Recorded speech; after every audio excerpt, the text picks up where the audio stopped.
रेशम बाग करके एक गांव में एक ढाबा रहता है। उसके मालिक का नाम देशमुख था। वो अपने ढाबे पर हर प्रकार के वेज नॉन वेज आइटम बनाकर आने वाले को सर्व करते रहता था।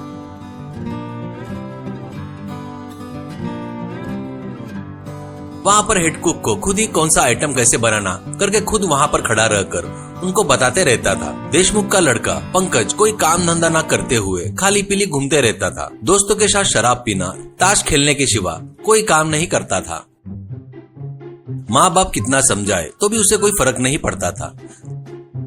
जब देखो तब ढाबे पर आकर पिताजी के पास से पैसे जबरदस्ती मांग कर ले जाता था। उन पैसे से वो आराम से शराब पीकर ताश खेलता था। देशमुख की उम्र बढ़ते रहने से ढाबे पर ज्यादा देर काम नहीं कर पाने से उसे बहुत तकलीफ झेलना पड़ रहा था। पैर दर्द, कमर दर्द से परेशान हो रहा था। एक दिन ढाबे पर पंकज आता है। देशमुख उसे देखकर, हाँ कितना चाहिए बेटा, तू पैसे के लिए ही आया है ना, बता कितना चाहिए।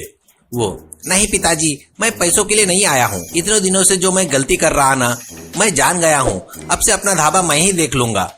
अब से आप घर पर ही आराम करो, ऐसा कहता है देशमुख। सच में क्या बेटा, मुझे यकीन नहीं हो रहा है। बहुत खुश हूँ मैं आज तो बेटा, पर तुमको खाना बनाना नहीं आता ना, कहता है तो पंकज। खाना बनाने वालों को इतने सालों से आप सिखाए ना, वो होता नहीं क्या पिताजी? मैं धीरे धीरे सीख जाऊंगा पिताजी। पहले आप आराम करो, चिंता मत करो, सब मैं देख लूंगा, ऐसा कहता है। उस दिन से देशमुख घर पर ही आराम करने लगा। पंकज ढाबे को अच्छे से चला रहा था।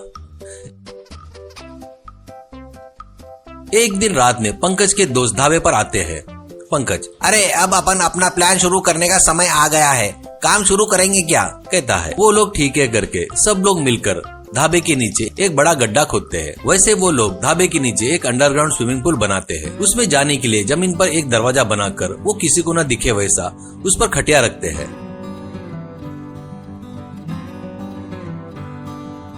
उस दिन से कुछ लड़के ढाबे पर आकर पंकज से बात करते थे, उसे पैसे देते थे।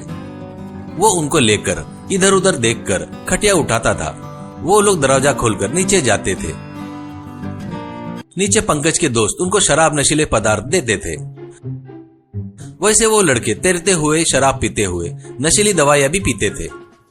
पंकज के दोस्त लोग गांव के लड़कों को रहस्यमय स्विमिंग पूल के बारे में बताकर उनका प्रचार करते हैं। कॉलेज के पास लड़कों को भी उनके बारे में बताते हैं। वो बात रहस्य ही रखना करके बताते थे। उस तरह से वहाँ पर नशीली दवाई के लिए लड़के और लड़कियां बहुत ज्यादा आने लगे। वो लोग उस स्विमिंग पूल में तैरते हुए नशीली दवाई मिली हुई शराब पीते थे। उस गांव में बहादुर नाम का एक धनवान रहता है। उसको लड्डू करके एक लड़का था। इस बीच लड्डू में बहुत बदलाव देख रहा था। बहादुर डोलते हुए घर आए लड्डू को देखकर पत्नी से, इस बीच इसमें बहुत बदलाव आया है, क्या हुआ रे, करके डांटते हुए पूछता है तो वो सब कुछ झूठी बोल रहा था। ये आखिर में क्या कर रहा है, किसके साथ घूम रहा है, पता करना पड़ेगा, ऐसा कहता है। वैसे अगले दिन बाइक पर कॉलेज जा रहे लड्डू को बहादुर उसके कार से पीछा करके नजर रखता है।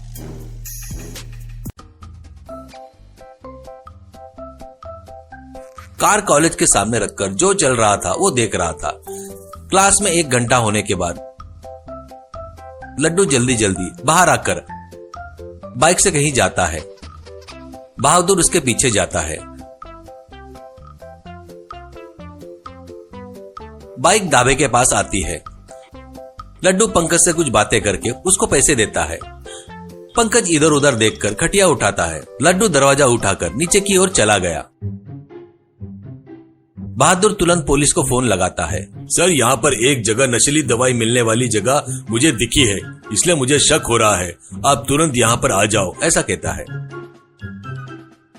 10 मिनट में पुलिस ढाबे के आगे पहुंच जाते हैं। पुलिस को देखकर पंकज भागने जाता है तो वो लोग उसे पकड़ लेते हैं। बहादुर खटिया उठाकर पुलिस को दरवाजा दिखाता है। वैसे सब लोग मिलकर नीचे आते हैं।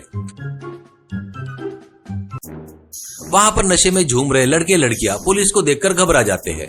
पुलिस पंकज और उसके दोस्तों को पकड़कर जमकर धुलाई करते हैं। ऐसा ही, आप लोग देश के भविष्य हो और आप लोग ऐसे नशीली दवाई की जाल में फंस रहे हो, ये बहुत दुख होने वाली बात है, ऐसा कहता है। लड़की लड़कियों से, तुम लोग पर केस किए तो तुम्हारी जिंदगी खराब हो जाएगी, तुम्हारी पढ़ाई भी यहाँ से खत्म हो जाएगी समझो, इसलिए अभी छोड़ रहा हूँ, दोबारा ऐसे काम मत करो, ऐसा कहता है। इससे वो सब लोग उसे हाथ जोड़कर नमस्कार करते हैं। वैसे पंकज और उसके दोस्त जेल में सजा काटते हैं। वहाँ पर उनमें बहुत परिवर्तन आता है। जेल से बाहर आकर पंकज वापस फिर से ईमानदारी से सच्चाई से ढाबा चलाते हुए जी रहा था।